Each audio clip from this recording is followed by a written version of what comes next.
They summoned humanity before the High Tribunal of 1,000 galaxies. They studied our wars.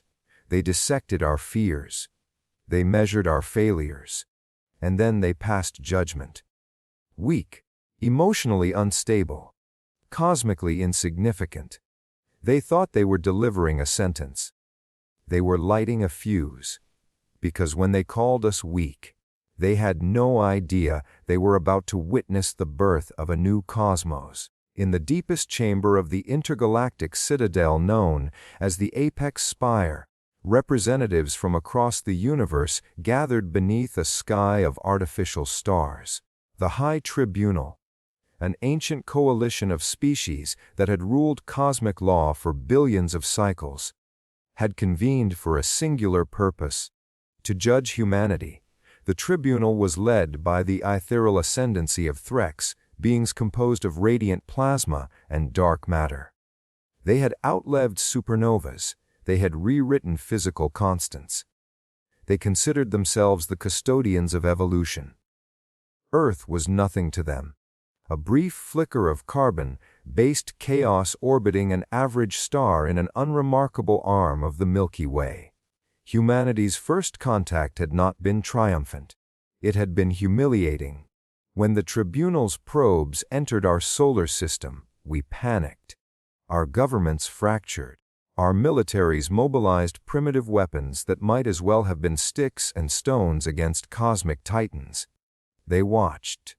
They analyzed. They archived. And then they summoned us. A single human representative was chosen: Commander Alina Vale, astrophysicist, former fighter pilot, survivor of 3 orbital crises.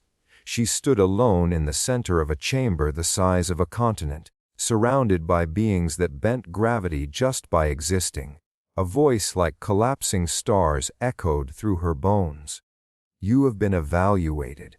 Alena's hands trembled, but her voice did not. On what grounds? Adaptability erratic. Intelligence moderate. Emotional stability dangerously volatile. Civilizational cohesion fractured. A pause. Conclusion. Humanity is weak. The word reverberated like a cosmic verdict. But Alina did not lower her gaze. "You mistake volatility for weakness," she said. The tribunal shimmered in mild amusement. "Your species wages war upon itself.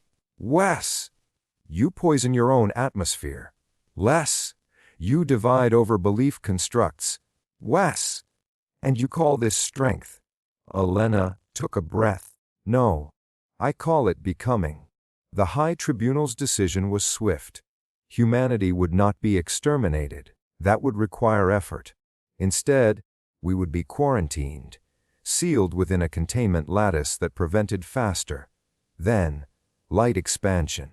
Our species would remain confined to our system until natural extinction or slow evolution proved otherwise. A cosmic cage, invisible, unbreakable, absolute. To the tribunal, it was mercy. To humanity, it was a declaration of irrelevance. The lattice descended weeks later. A shimmering net of quantum filaments stretching beyond Pluto. Every attempt to breach it resulted in energy collapse. Ships stalled. Drives imploded. Probes vanished. Panic surged again. Markets crashed. Religions erupted. Conspiracy theories spread like wildfire. But something else ignited too. Resolve. For the first time in history, humanity had a singular enemy. Not a nation. Not an ideology, but limitation itself, and nothing terrifies the universe more than a united, desperate humanity. Deep beneath Antarctica, in a research facility carved into ancient ice, Project Prometheus was born. If we could not escape the cage, we would redefine the cage. Humanity's greatest minds converged: quantum engineers, rogue AI architects, gravitational physicists, ex-military tacticians. Old rivalries dissolved under existential pressure. Commander Alina Vale led the initiative. The tribunal had measured our technology. They had measured our weapons. They had measured our psychology. But they had not measured one thing: imagination. Prometheus was not designed to break the lattice. It was designed to do something far more audacious: create a new universe. At first, the idea sounded insane, the fever dream of a species in denial. But breakthroughs in vacuum energy extraction and quantum singularity stabilization revealed a terrifying possibility. The universe was not unique. It was a fluctuation, and fluctuations could be triggered. If humanity could generate a controlled false vacuum collapse in a contained micro-singularity, we could birth a pocket cosmos, a new expanding reality seeded with our own physical constants. A universe that did not belong to the High Tribunal. A universe they could not govern. A universe where humanity was not weak, but foundational. When the Tribunal detected anomalous energy signatures from Earth, they were confused. Humans were not supposed to innovate at this scale for another 1,000,000 years. A warning was issued.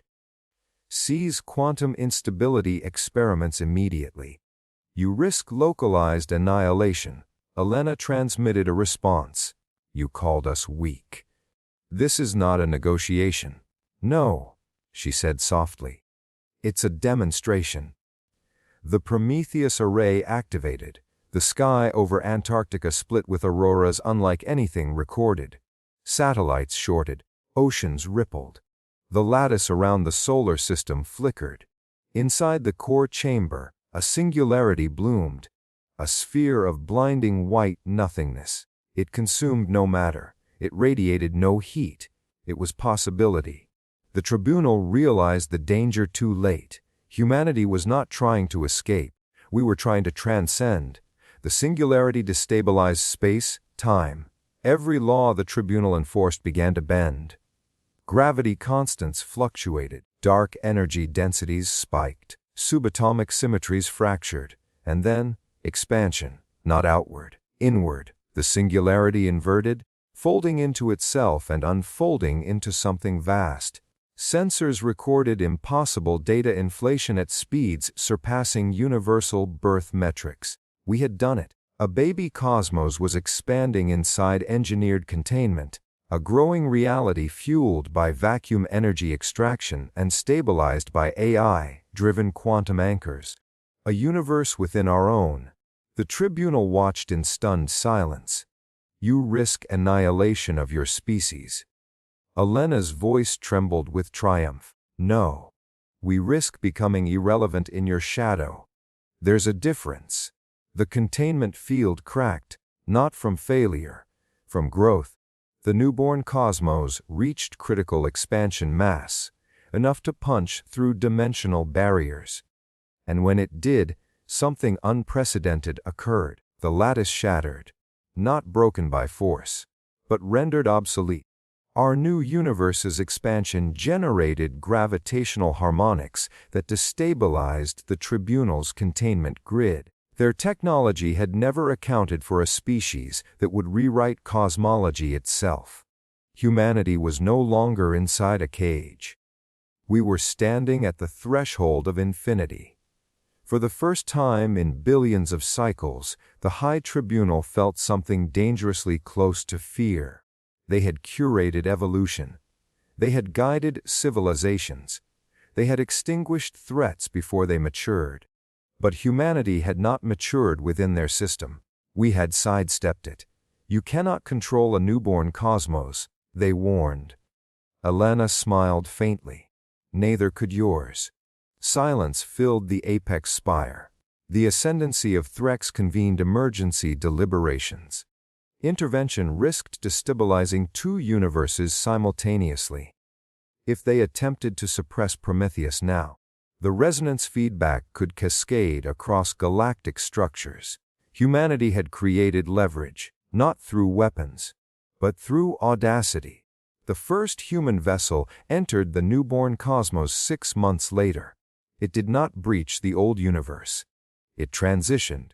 Space folded around the ship Horizon Dawn as it phased into the expanding reality seeded by human constants. The laws of physics were slightly altered.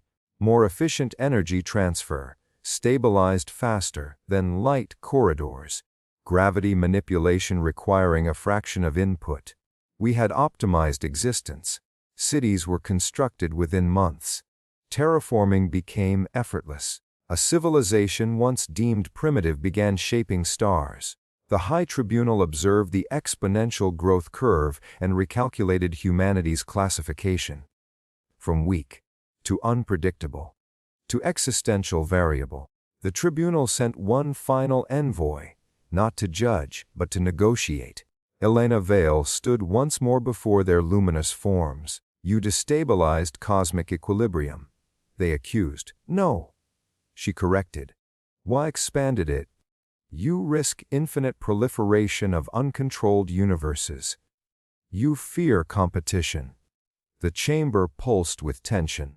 You are young, they said. Yes, Elena replied. And youth ignites what age protects. A long silence followed. Finally, the ascendancy spoke. Humanity is no longer classified as weak. Elena's eyes burned with quiet fire. We never were. Centuries later, the High Tribunal still exists, but they are no longer the sole architects of reality. Humanity governs a thriving parallel cosmos, a civilization forged in defiance, unity, and relentless innovation. We did not conquer the tribunal. We outgrew them. They called us weak. We ignited a new cosmos, and in doing so, we proved the most dangerous force in the universe is not strength. It is potential underestimated. If this story ignited something inside you, if you believe humanity's greatest power is not perfection, but persistence, then remember this: every time someone calls you weak, you may just be standing on the edge of your own universe. Subscribe for more epic sci-fi stories. Share this with someone who refuses to be underestimated. Because the next cosmos might begin with you.